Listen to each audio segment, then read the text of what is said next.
When you look at the hunter, you don't assume that she is in any way mighty. She has a deep tan skin, um, long wavy black hair that has been braided away, but it kind of flies out anyway. It kind of refuses to be contained. Uh, deep, deep brown eyes um, that kind of, they look too young. She looks too young to be a hunter. She has pointed ears, and she kind of wears very simple, traveling clothes. So unassuming. Her name is Adriana, and she is new. So new and fresh and baby-faced. Or at least she was in the beginning, and I think we're seeing her in the beginning of who she is at the start of the hunt, because she has only very recently taken up this mantle.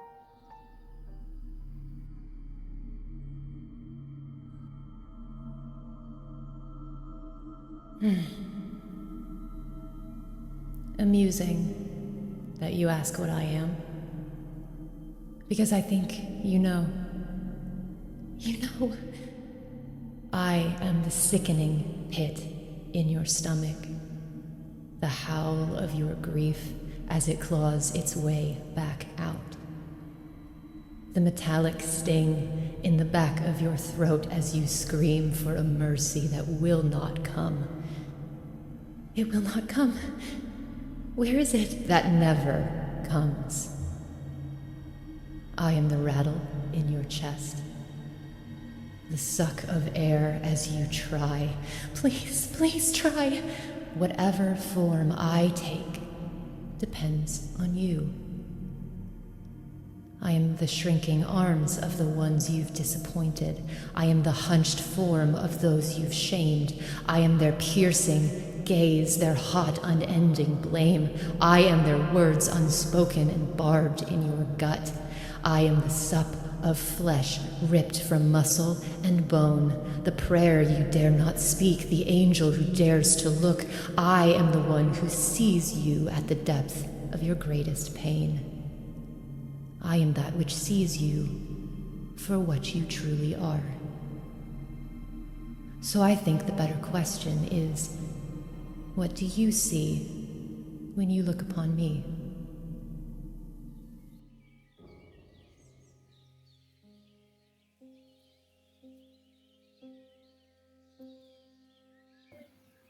The reason that I hunt is not my own.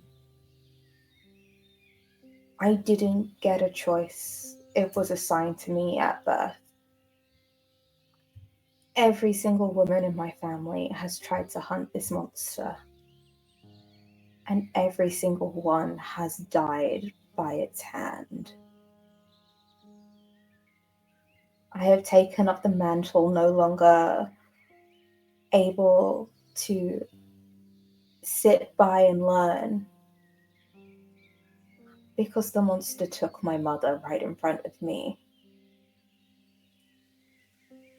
And now, knowing that the line will not continue, it is time to finish the job once and for all.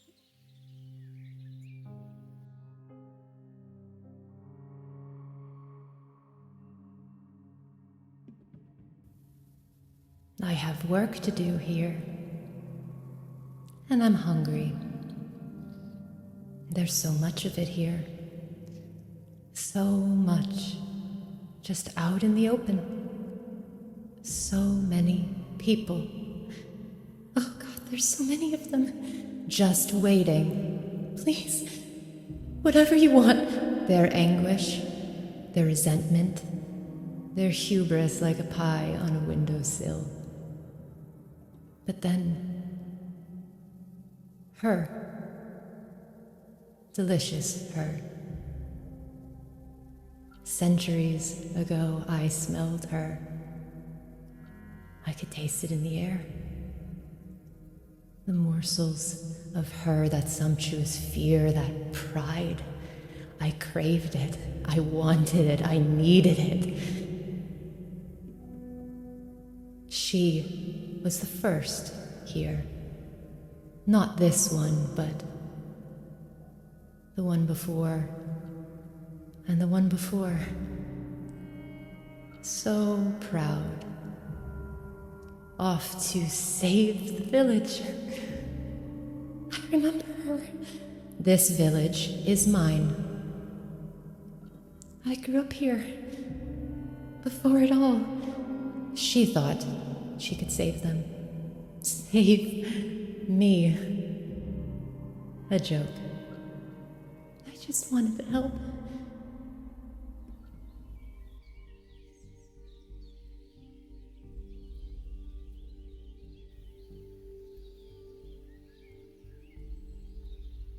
The weapon. The first weapon.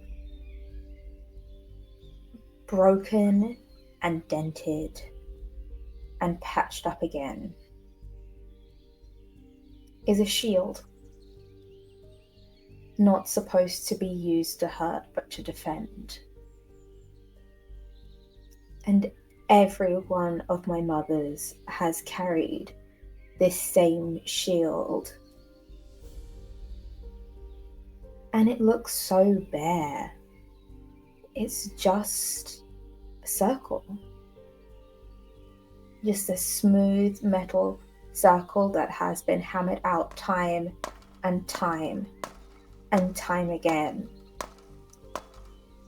But with each hit from all of the women in my bloodline is knowledge. The shield whispers to me and tells me the lessons learned.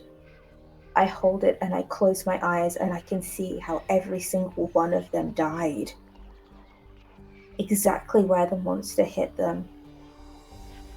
Showing me where I should move, how I should roll. Use the sharp edge to attack. Use the hole to defend. And don't give it up.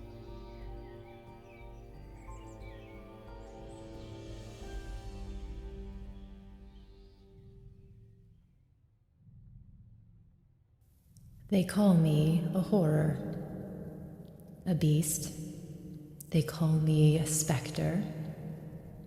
They call me a myth, a bedtime story, a cautionary tale, a monster. I'm not those things. I swear I didn't used to be. What did I used to be? They say I kill their friends who venture out into the wood, their loved ones. I didn't mean to. You didn't stop it. I couldn't stop it. The thing about it is, people love monsters. Their stories, their culture is filled with them. It gives them something to define themselves against. Shine a light across their own countenance and damn all those who fall in their shadow. But do you know what a real monster is? Power, honesty, autonomy, choice. When did I choose this? They fear me because they know all that I am. I've met monsters, and they look just like them.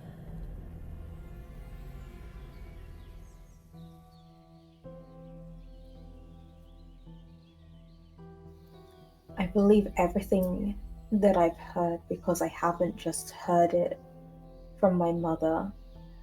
I've seen it from her mother and every mother that comes before. I've watched and learned about this monster.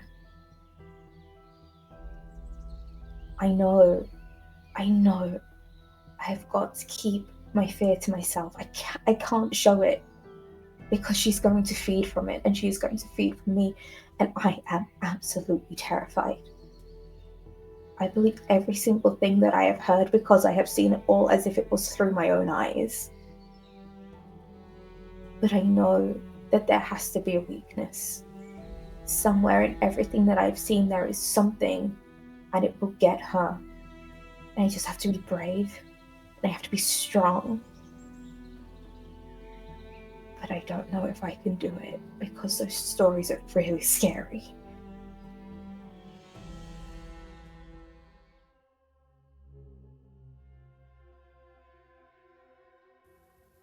What is the saying? You are what you eat. I take it from them, don't I? That thing that mortals want so desperately to be rid of? That fear, that rage, that guilt, the memory of their lover turning away in disgust. That sucking void of their own shame that they can never escape. It's all so loud. A constant creaking, a moaning like the turning of a ship inside an ocean of gnawing black, the pressure of it inside my veins, the pain of them all, of me, the rage, the sorrow. The air is thick with it, and I cannot move without it forcing itself down my throat and into my lungs, and I cannot live without it. I cannot breathe without it. And I know that she feels it. I know she feels it, this one. I can hear it screaming inside of her. I need to help her to get it out. How do I get it out? She told me this would help, that I would be free of it all, that I deserved this, that she would make it stop. That is what sustains me. That is what I want, what I need. The only thing I can't hold anymore. And the funny thing about humans is they only see a monster when they look for one. I walk through their village, I listen to their prayer services, I attend their festivals. I just want to help. And do you know how I do it? Why they hunt me, how I survive, how I ease them from their burden. The funny thing about emotion, about shame and fear, is how it weaves itself between your sinew and your bone. It is a ribbon in your breath. I can see it. I can feel it. Let me help you. It's mine. It is an act of care. But like all things I've ever loved, I find it hard to stop.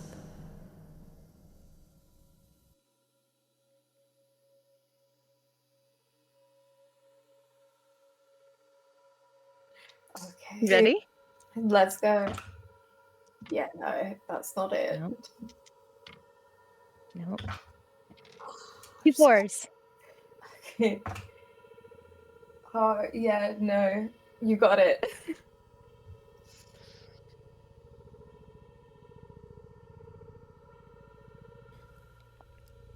This card is the Ten of Hearts. In all your interactions with mortals, when was the first time one looked upon you with horror and called you a monster? Did you believe it then? Do you believe it now? I didn't mean to kill her. Her name was Yelena. I just wanted to help. She was so sad, and she'd come into the woods to cry. I could hear it for miles. She wanted it to stop. She'd lost someone. I told her I could help.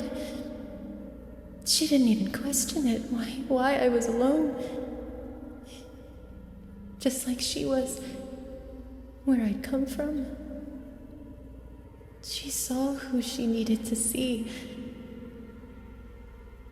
And I brushed her tears away, and I held her cheek and told her she was beautiful. Because she was.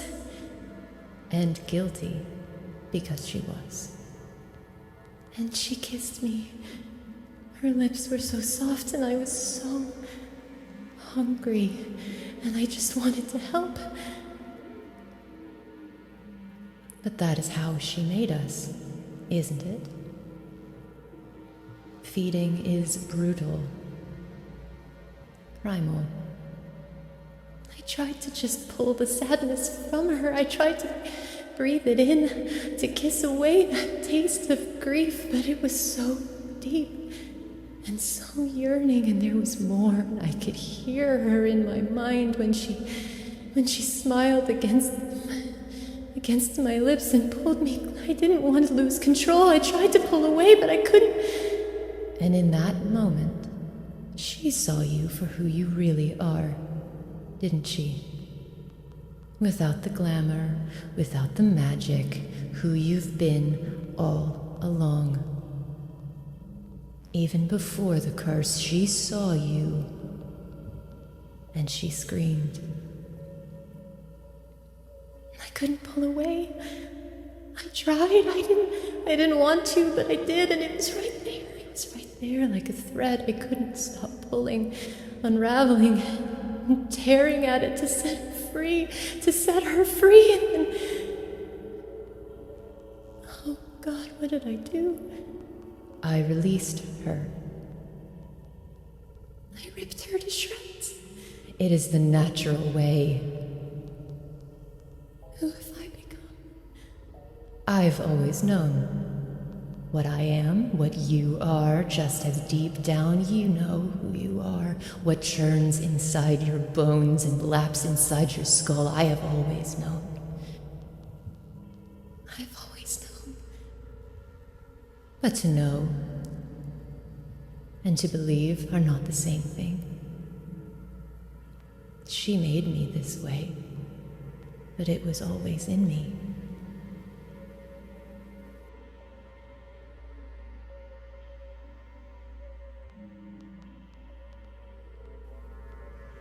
I think in knowing that the hunter is close,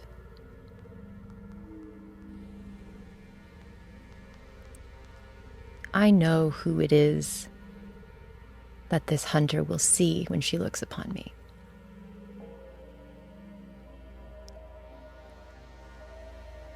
And I think I begin to cry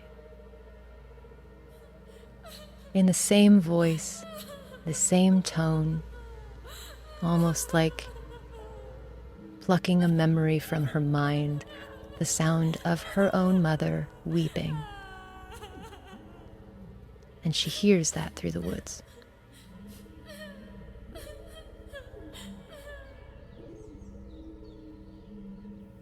In her disbelief, Adriana forgets everything that she's ever been taught. She's still so new, and she's so desperate to see her mother again, not bloodied and broken on the floor, but whole. And she thinks that maybe she was wrong. And in that doubt, that lapse of judgment, she just runs.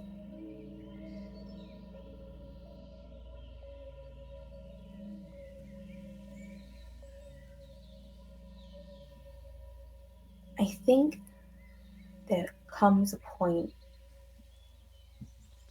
she's so deep in the woods and so isolated,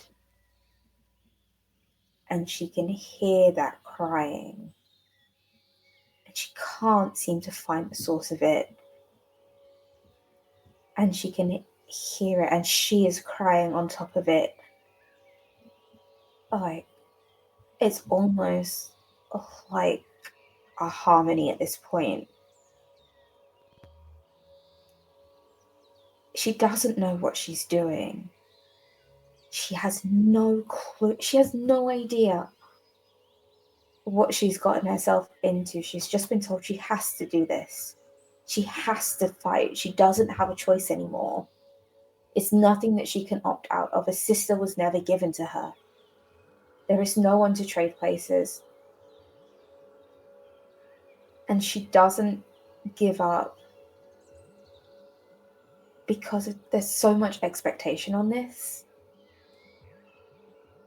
that to give up on a legacy, on generations of work, would bring her nothing but shame, which means she'll be devoured anyway. So what's the point? You keep going.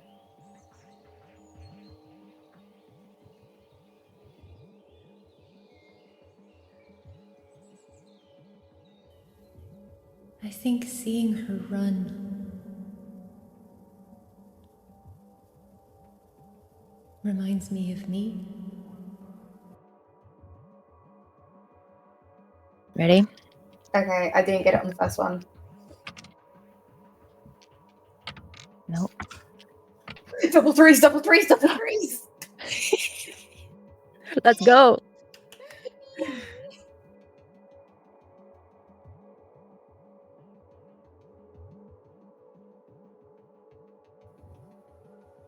Adriana has been in the woods for days. She hasn't seen another person in... She can't remember how long. When her mother died, she just sat there next to the body and let time pass. She slept and woke up and stared and slept and woke up and stared in this vicious cycle, and it seems to be repeating out here in the woods. She sleeps. She wakes up.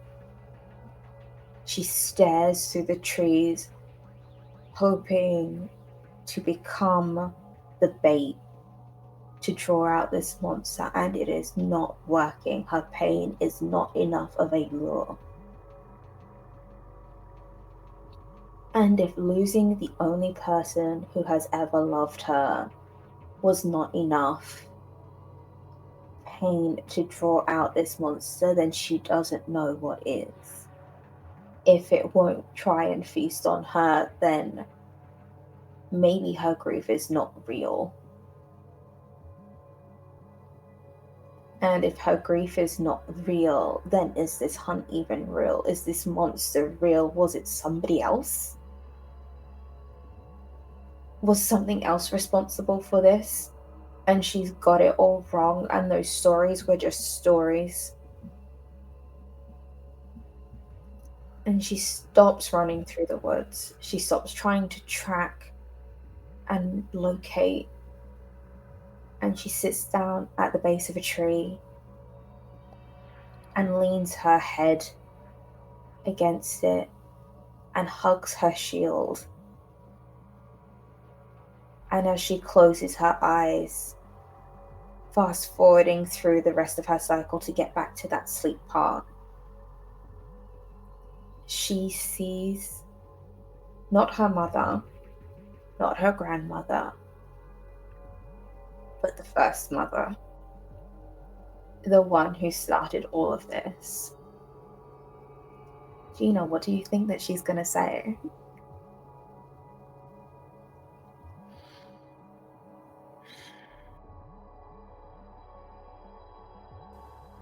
We all exist in a cycle of life, of death, of pain and joy. We cannot have one without the other.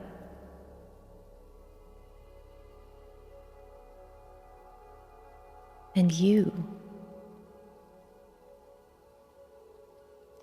are a champion of that cycle. Your role here is not to conquer, it's not to die. It is simply to be. It is to exist and to live and to feel.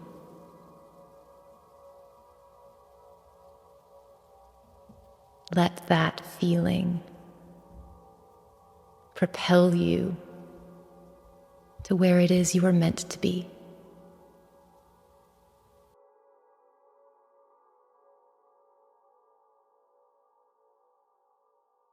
And Adriana opens her eyes. Her role is to feel.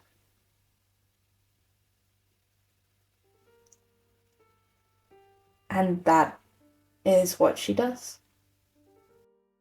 I think we're on more of an even footing now. I think Adriana finally kind of understands what it is she's supposed to be doing. And so the fight has progressed in that she has embraced her role in the hunt. This is who I am.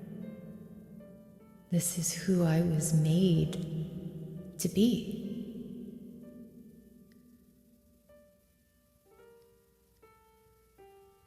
I have a role here. I have a hunger that cannot be filled, and with her,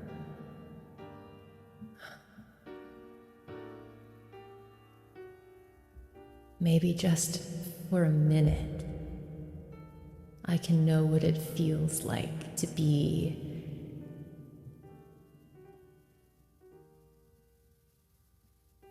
quiet.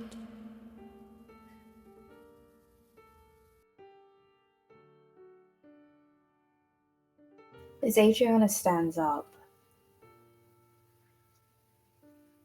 she thinks about how we all exist in a cycle.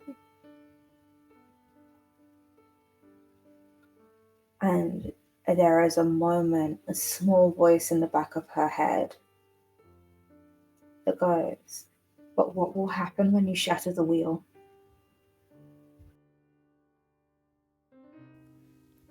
Let's go. Nope. No. Oh no, I dropped a die. No. Oh no. That one's definitely a no then. Floor dice don't count.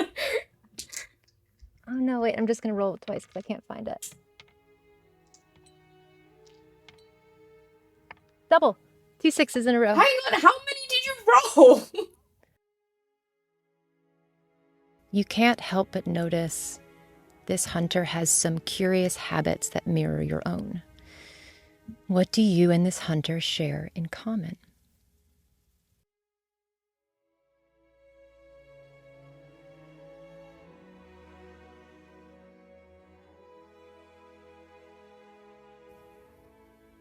I've been watching her for some time now. She tugs at a bit of her hair, just there when she's nervous. I can smell it. I know. She takes that hair between her fingers and twirls it, wraps it around her finger. I used to do that. I think it's been so long since I've had hair like that. I can almost remember what it feels like, how soft it was. How comforting. But it's deeper than that. I see how she looks at people. How she looks at them. That all they want, that all we want, is to not be alone. Someone to be with. So the night doesn't feel so quiet, so our bones don't ache with isolation, that we crave the touch of someone who sees us in our wretchedness and doesn't pull away. Where are you going? I know that she's lonely. So am I. Everyone I love I tear to pieces.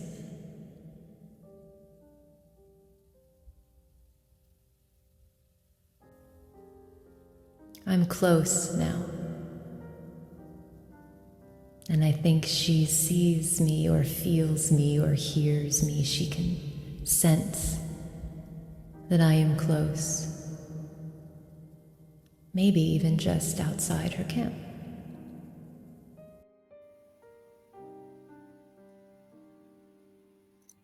There's something every time that she closes her eyes. Before the visits, before the words of encouragement, a pair of eyes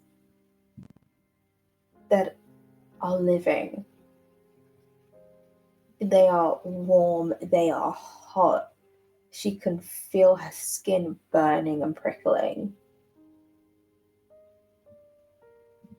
But when she looks around, she opens her eyes again, there's nothing there. Adriana is living on the edge.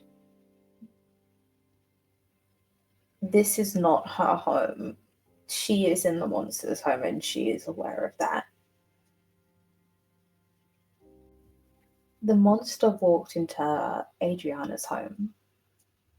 She walked into my home and she killed my mother. Just because I can't see this monster hiding. Like, I don't think she saw me hiding.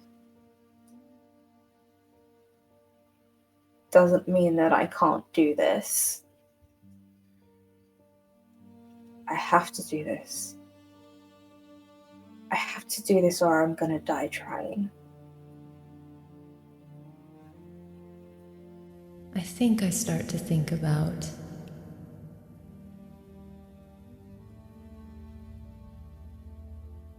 if I do succeed here, what will I lose? Will I shed the weight of this prophecy, of this lineage? The opportunity to finally be free? Can I ever be free? Let's go. No on the first one. No. No. No on the second one. No. No on the third one. No. No on the fourth one. No.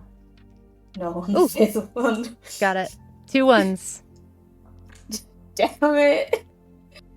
While watching the hunter's behavior through the hunt, you notice a side of them coming out that they are completely unaware of. What is the hunt bringing out in them? That as much as she is filled with loss and grief and purpose, I can tell that she craves it too. She hungers for it just as much as I do. She calls it justice. But we both know what it really is. Release. She's scared of what it will do to her if she gets too much of it, and she loves it.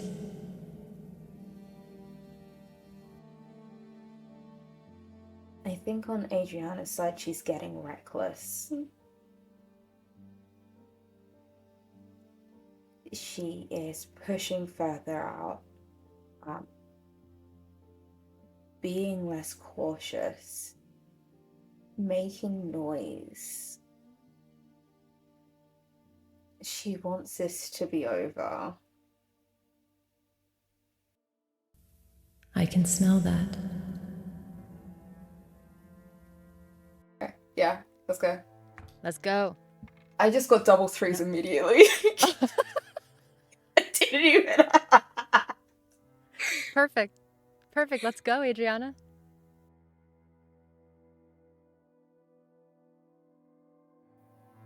There comes a point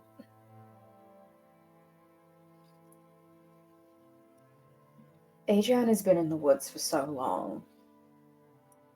It's been about a month. She's seen the moon come and go and come back again. She's been out here for a while now. And the pit in her stomach forms when she thinks about her mother's bag and everything that she would take with her on a hunt. And there's something very important missing. Her bag is a lot lighter because she doesn't need to carry the cloths with her for a monthly bleeding because she doesn't have them. She never has. They all thought that she would be a late bloomer, but it never came. And the shame that she felt wasn't because she wouldn't be like everyone else, but because she knew that she was the end. She is the end of the line. There are no cousins. There are no siblings.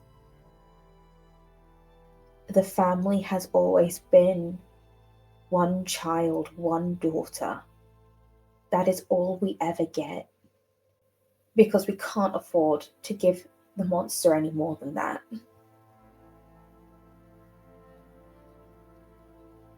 And so, if she fails, if I fail, there is no chance, there is no one who can pick up this mantle. Nobody knows, nobody's trained, nobody has the generations of knowledge that we have, and it is all sitting upon my shoulders. And if I go home, if the monster finds me first,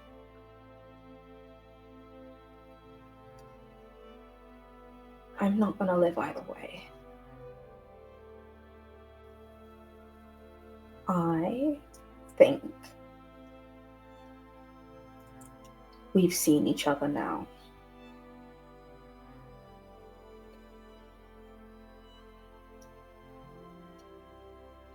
Adriana's felt the monster watching her for so long.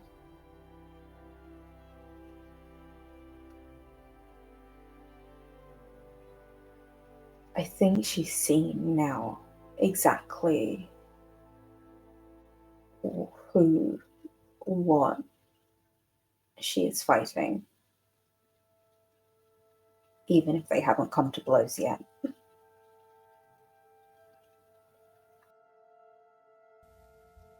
What is it that you see? It comes at an unexpected time. It is broad daylight, the sun filtering through the trees, overlooking a small waterfall within the woods. And there,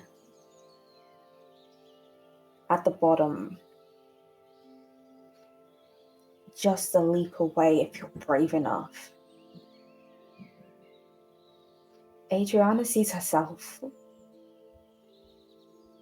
She sees somebody who looks so much like her, it could be her. She can't remember what she looks like. When was the last time she even saw her reflection? But she sees a woman with deep tan skin, slightly pointy ears, such deep brown eyes that the only way they couldn't be hers is because they look so experienced. These are the eyes of somebody who has lived for generations and knows exactly who they are, exactly what they want, exactly everything that they need to be in order to succeed.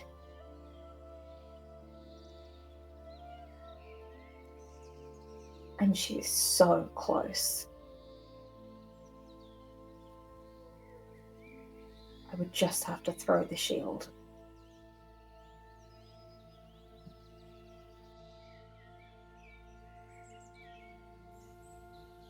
I take the form of your greatest shame, and you see yourself.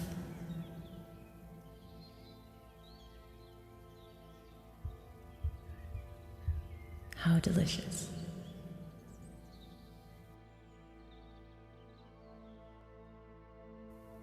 I know what I look like every time I change.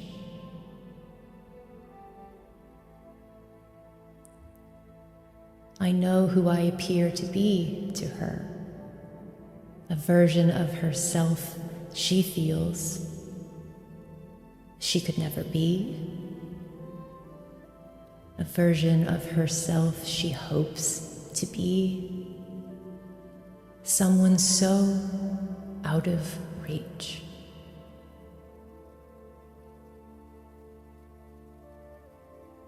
And I think the thing that keeps me going in this moment is that with all of that, I also smell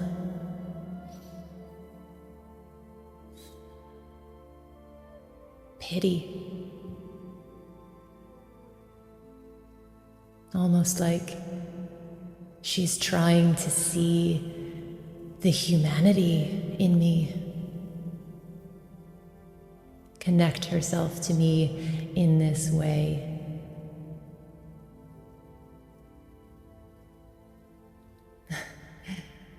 But she has no idea. I've consumed my own humanity centuries ago. There is none of me left. She looks down at the monster. She should just throw the shield. She could leap. Falling would feel so nice right now. The wind rushing through her frayed braid, landing in the water. She could close the distance. We could finally fight.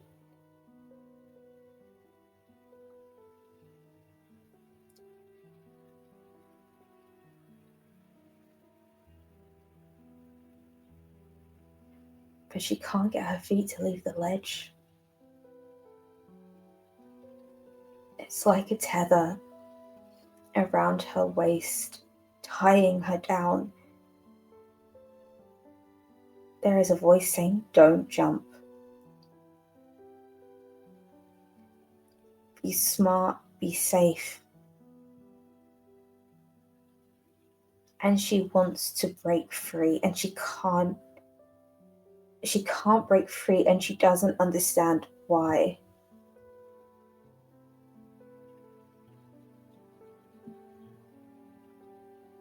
And she doesn't know how to cut the rope.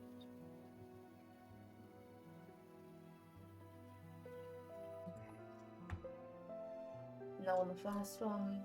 No. Double sixes. I'm not even lying. God. Let's go.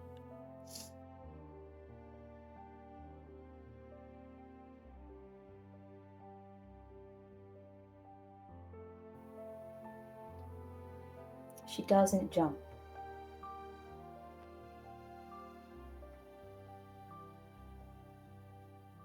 Not until the monster is gone. And she leaps and lands with a splash, scrambles onto the bank, and begins to pursue. Hunting, tracking, voices in her head, pointing out footprints in the dirt, claw marks on tree bark.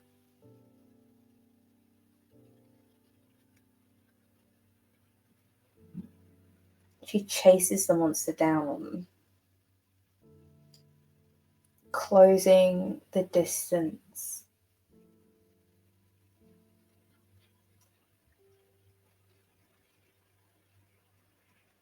And the monster is just strolling.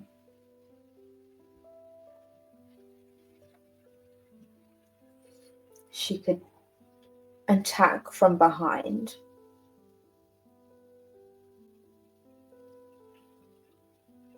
It would be so easy. It would be so ruthless.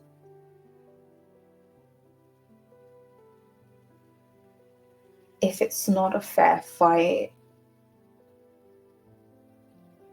would it be winning at all?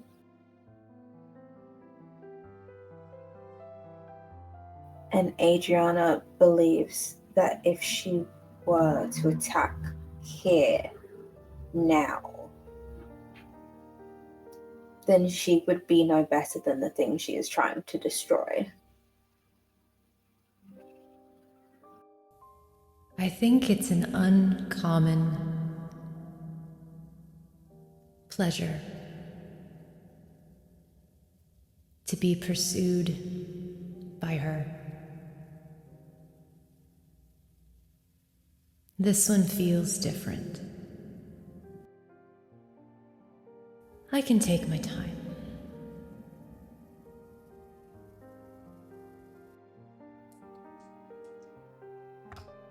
Double 5 immediately.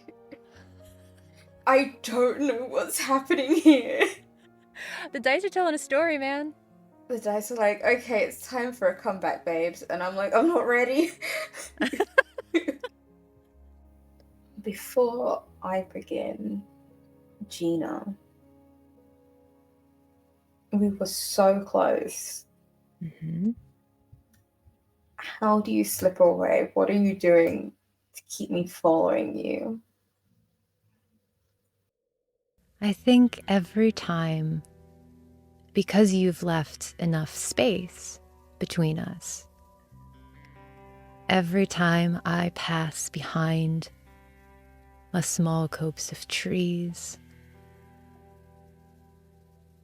a large trunk, something to block my form from your sight, I disappear.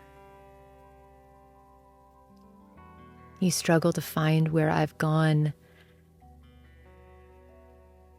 and after a few minutes you hear me again. The sound of your mother, the sound of your grandmother,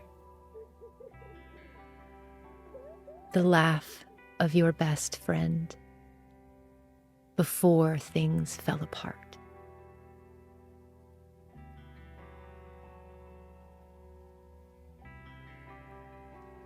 And then I'm there again, feet away.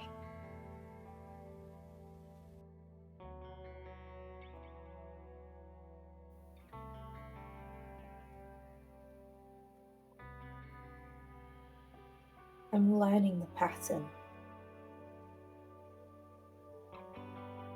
I'm keeping my distance, and I tell myself it's because I'm gathering intel. No one has seen her for this long. Nobody knows what her rhythm is, and you can't disrupt a rhythm if you don't know the rhythm inside and out. But I think as time passes, I know where she's going to be, because she always moves in the same direction. I know when she's going to disappear. I can see the trees coming. But it is a sick and twisted game that I am playing with myself. I just want to hear that laugh one more time. I want to hear my grandmother call my name. Even though she's crying, my mother is so close. And if I attack, if the game ends, then they are all gone forever. Because I don't trust my memory. to bring them back to me, not in the way that she brings them back to me. And it hurts what I'm doing to myself, but if I don't make the most of it, maybe I only know how to fight on the back foot. That's a good excuse. That's a great excuse. She needs to make the first move, just as much as I need to hear that laugh again.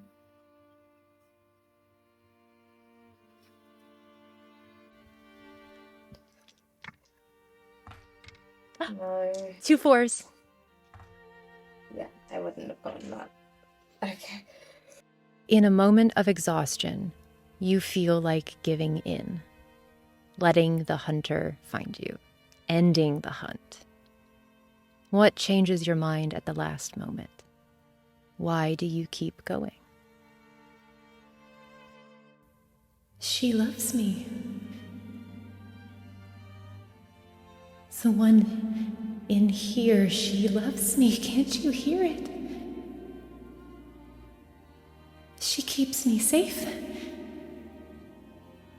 She has been there for me in all of this.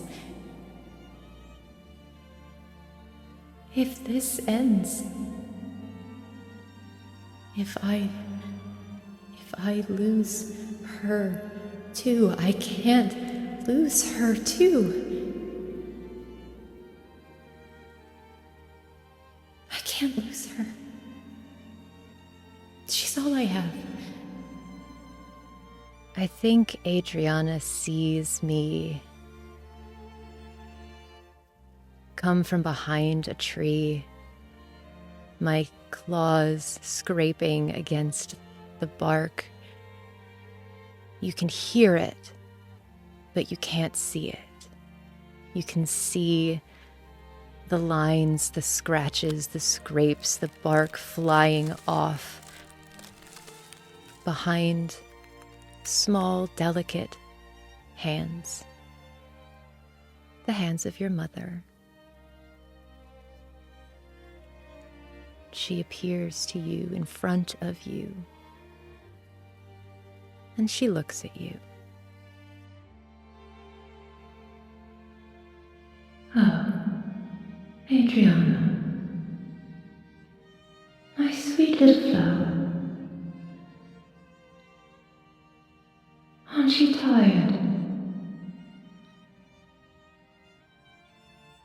Don't you want to rest? After all this, isn't it time for you to just give up? Come be with me. I'm happy now. You can be too, if you really want it. She looks at her mother and closes her eyes, and she knows that this is dangerous. But she can't help it. She just needs to blink.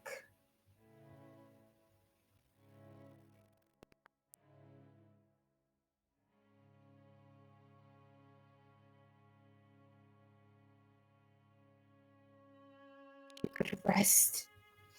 And she wouldn't be alone anymore. She has been so alone. Her only company has been the sobs and the laughter of people who aren't with her anymore.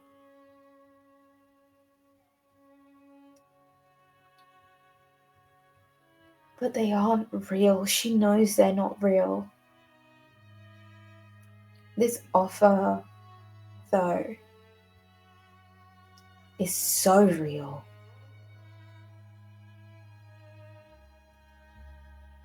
And she looks her mother in the eyes, and she sees past her mother. And you could swear for a moment that she could see through your glamour and see you as you truly are.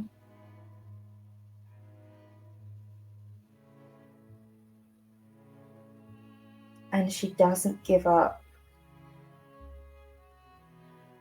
because you have perceived her, you know her inside and out. But she sees you too now. And she sees that you're suffering. And she just says, no more. Hearing that, no more.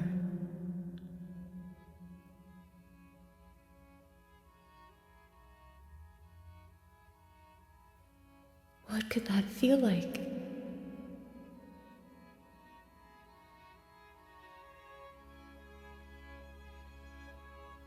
Could it really just end? No on the first one. No. No on the second one. No. No on the third one. Not on the fourth one. Both of us. Nope. No! We just keep rolling forever. Oh my god. No. No. What is happening? No, I just got the same double two. I got a 6 and it's...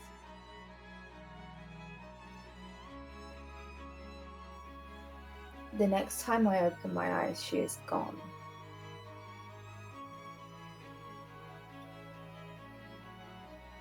This part of the cycle is taking longer. I go to where I think she'll be and she's not there, and from that point I move to where I think she will be and she is not there.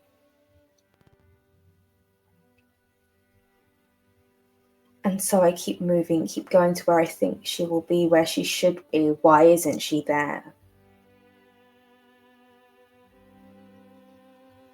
And then I see something that shouldn't be there. A house. Monsters shouldn't have homes, but I know in my heart that she should be there, that is where she should appear next. And I know it belongs to her because she has been leading me for so long. I have let her lead the way. And she's taking me home.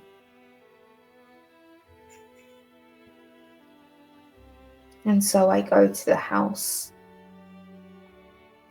and I open the door and I expect her to be there.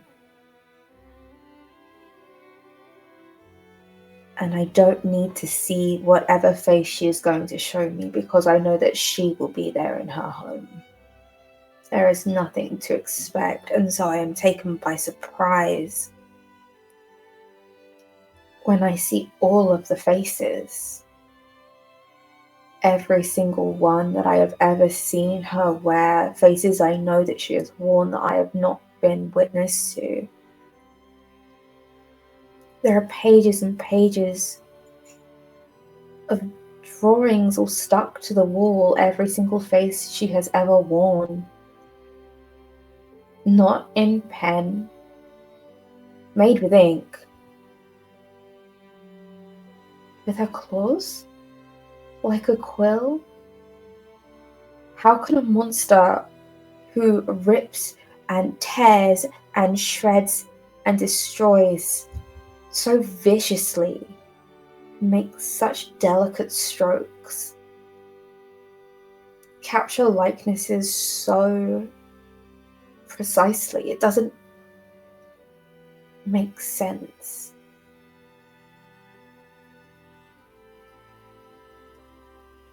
But I see them.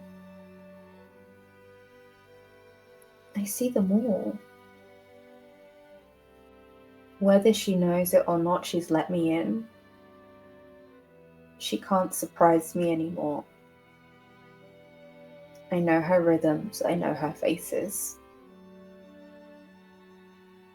I don't think there's anywhere she can hide from me.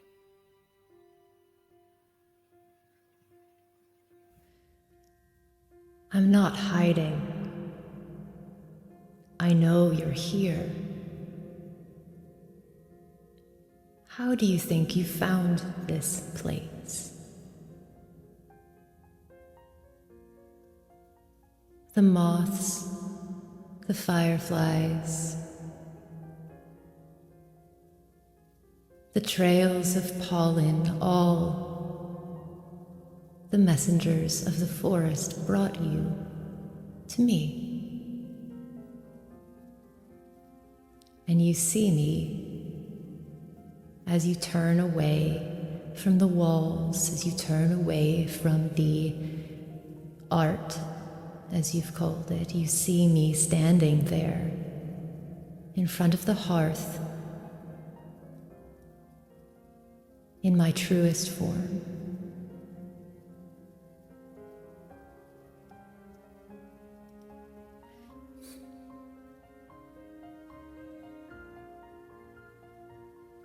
And I walk toward you, my head lowering as a predator's does, my claws extending nearly to the ground before my body begins to shift. The last remnants of my glamour fading away.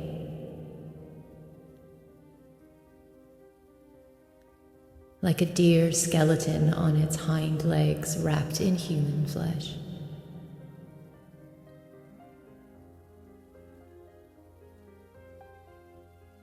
And I look at you, ready for what's to come. Please just end it. I feel angry, numb, resentful. How dare you come into my home, even though I've brought you here? What are you doing here? Where are you going? Finish it. Please finish it.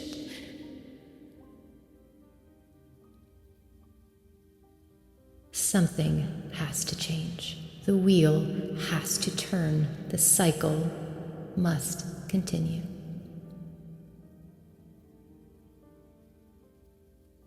I just want it to be over. She wants it to be over. Just like I want it to be over. But I look at the monster in all of her glory and I wonder, who am I without you? Who will I become if this ends now?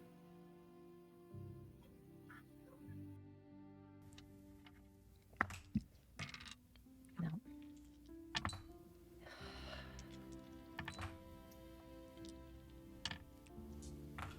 I think my dice are cursed. Not just me. Double ones.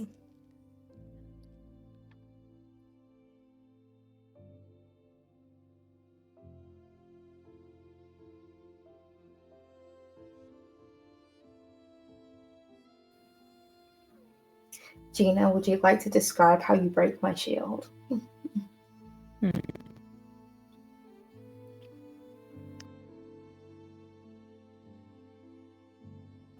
You can see, even though my eyes are wholly black, you watch them shift to the wall behind you.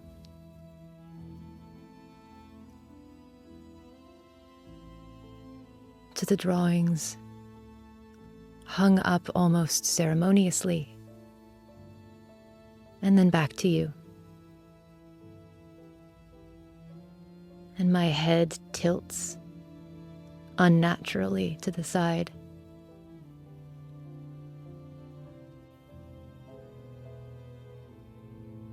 Are you curious about them? They take up so much space, so much room. They are so loud. I hear them all the time.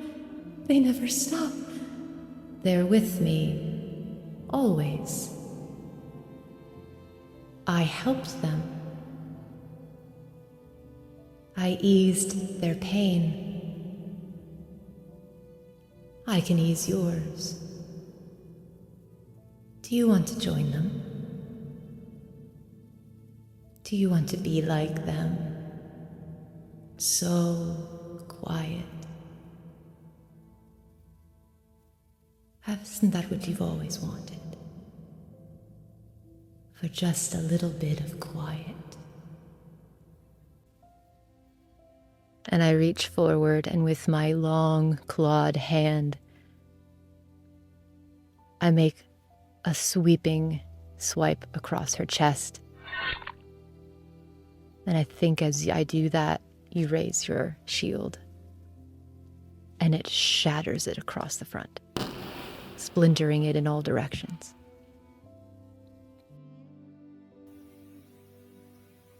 You raise your hand to swipe, and it's a flinch. It's instinctive. She raises the shield meant for blows, not claws. It shatters. And with it, there is an explosion.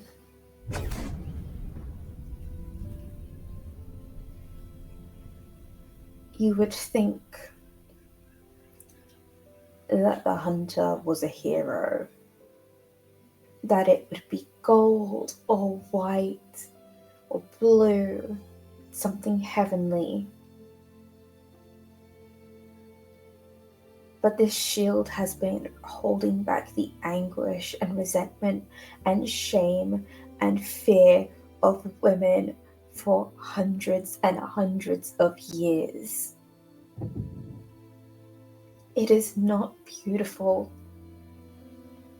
It is black and withered. The dam has broken.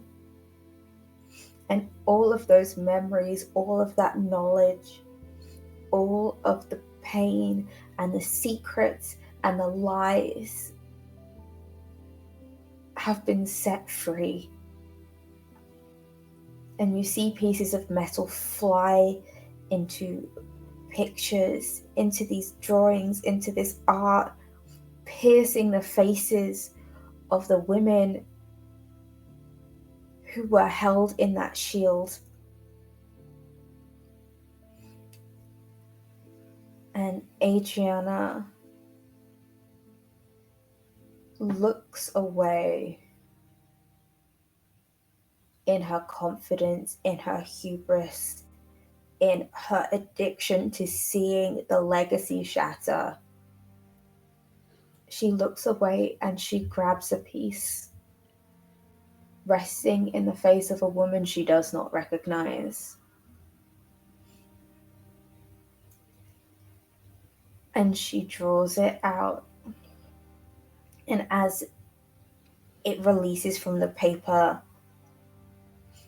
it's almost like it pulls the person with it. And together, two hands lunge forward and stab at this monster. And she does not do it alone. I think as you lunge forward, and as you plunge that piece, that shard, into me,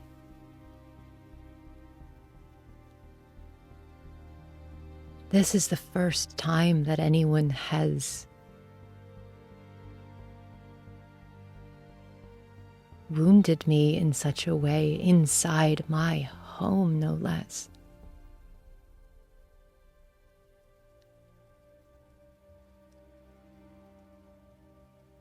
And there is a flash of fear that's not just, it's not just my fear, but it's hers too.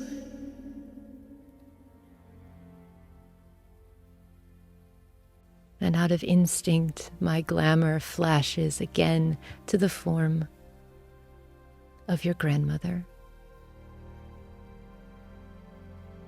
And then the form of your mother. And then the form of you. And as I stagger back, I look up at you with your own eyes.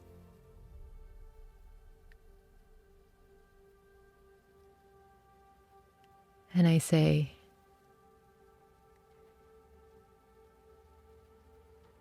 I can help you. Just let me help you.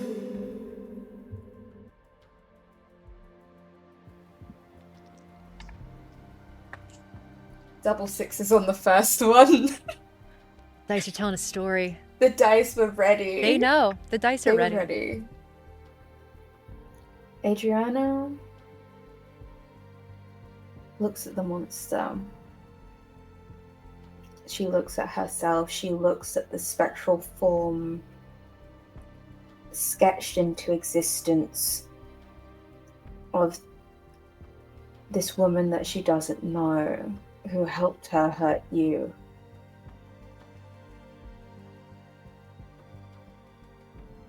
You want to help me. You want to end my pain. But look at you. Look at how you're hurting yourself. Who's going to end yours?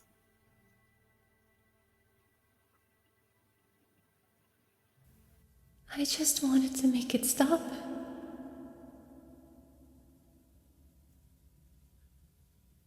I just wanted to help.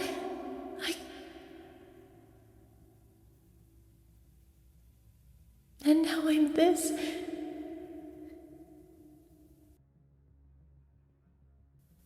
I see you for who you really are.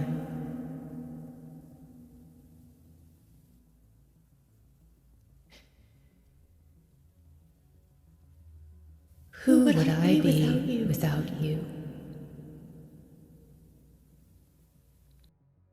And I think you see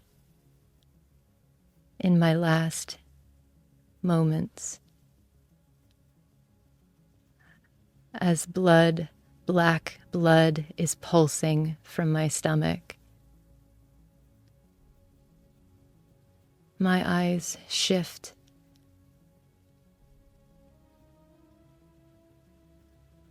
into eyes that look like yours, but lighter, more free.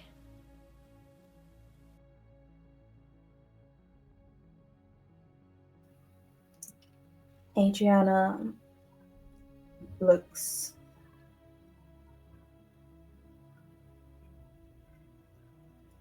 and she looks at the monster and looks at the faces.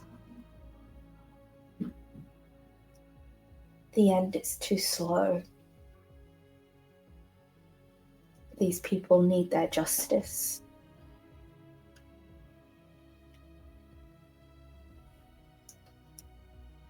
And it's so lonely in here.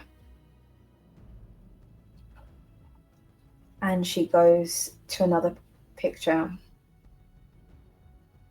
draws another shard, draws another person, and throws. And draws another person and throws, and begins this vicious cycle of pulling people who are long dead into this room, bringing out their fear and their pain and their worst moments to feed this monster as she dies, to overfeed her, to let her gorge and consume. And her face is hard set, but in her mind this is a mercy. Her hunger could never be satisfied. And so she takes hundreds of years of negative emotions, and in a last meal gives them to the monster. And when the people are gone and all that remains are the shards, she kneels down next to the monster, puts a hand on her cheek, and offers up her own pain and her own grief. Not for her mother, not for the people lost and left behind, not for the future that she knows she'll never have, but she offers the monster the grief. It is Adriana's grief of losing this monster, her only companion for months now. Her legacy, this monster's legacy. It all ends here, and that is sad and worth grieving. And so she should have that too.